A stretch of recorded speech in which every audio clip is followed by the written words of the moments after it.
Well, that's what they're called, but that's a euphemism for basically interference in another country's internal affairs.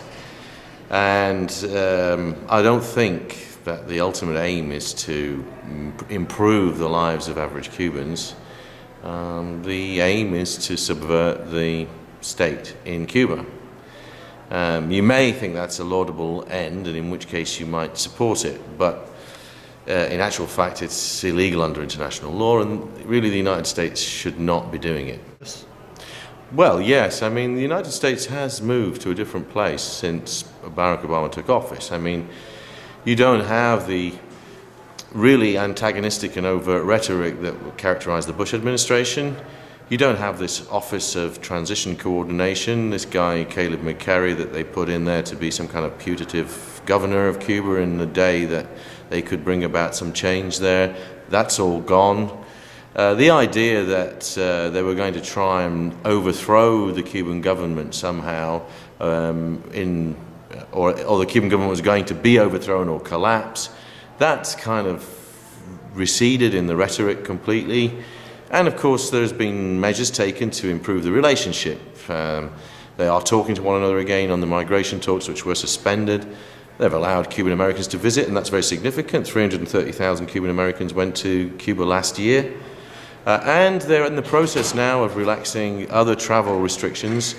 My prediction would be that if they return the travel restrictions to what they were under the last year of the Clinton presidency, within about 18 months, you'll probably have in total between 500,000 and 800,000 Americans visiting Cuba every year. And that will be a significant change from the situation that pertained only a couple of years ago. So yes, American policy is changing in that respect. It's softening. But at the same time, even though I would say that there has been a will upon the Barack Obama administration to do something about these surreptitious money campaigns, funneling aid and stuff into Cuba through nefarious means, let's say, he hasn't been able to really stop it, and in fact has been blackmailed into keeping up the flow of money. So Senator Kerry was quite right, I think, in asking difficult questions in Washington right now, because what's happening there, and with the arrest of this guy Gross, what you see is that the Cubans are not putting up with it. They're going to react to it, and they're going to put more people like Alan Gross in jail. You won't get the guy out, you'll just get more going in, because the Cubans will not tolerate that kind of interference in their internal affairs, and that's a historic fact. Well, as I understand it, Ileana Ros-Lehtinen, who's the chairperson of this Foreign Affairs Committee, basically said to him, unless you give $20 million more to the US aid programs, I'm not going to sign off any of the money for your soldiers in Afghanistan. And so she was willing to deny frontline soldiers supplies, equipment, or whatever it is they needed the money for, unless Barack Obama paid the money to these people carrying out these programs in Cuba. So that's blackmail in my book. I don't know what it is in anybody else's book, but that's what it is in mine. Well, that's a good one. I mean, if Cuba is not a burning issue in United States politics, I mean, the problem is there because basically Cuba is not too big a thing to worry about. It goes a million times more in Europe. I mean, the average European or the average British person really doesn't care about Cuba. I mean, we have got a sizable number of people who visit Cuba every year on holiday, but they haven't reached the numbers of people yet who would become so interested in the place that they would become politicized about it. So, in actual fact, Cuba doesn't register very much at all on the horizon as far as popular politics is concerned. I think within some of the areas of private interest, there is serious concern about some of the aspects of American policy in Cuba.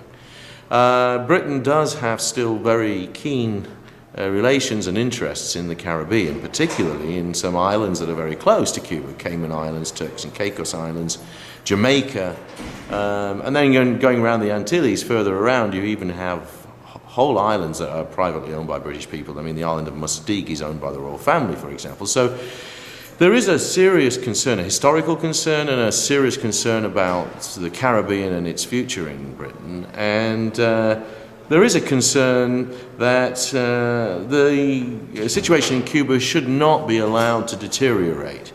It's not in anybody's interest in Britain, particularly these people that have interests in the Caribbean, financial and otherwise, for Cuba to become a crisis come into some kind of crisis situation. People talk about the problems that are arising in Haiti, for example. If Cuba, or a part of Cuba, were to become Asianized in the sense that there was some kind of devastating natural disaster, or American policy led to a situation of confrontation and crisis that maybe spilled over into conflict, the problem of refugees from Cuba would affect Britain immeasurably. And the other thing is that a thriving economy in Cuba would help energize the whole of the Caribbean economies. And as the largest island in the Caribbean with the largest population, Cuba could play an enormous role in the Caribbean. And a lot of people, even in conservative circles in Britain, do see that Cuba needs to be allowed to develop. And they are against the measures that the United States has taken against Cuba historically, because they don't see it as being constructive, in the sense that their interests could be affected if the policy of the United States led to a crisis situation.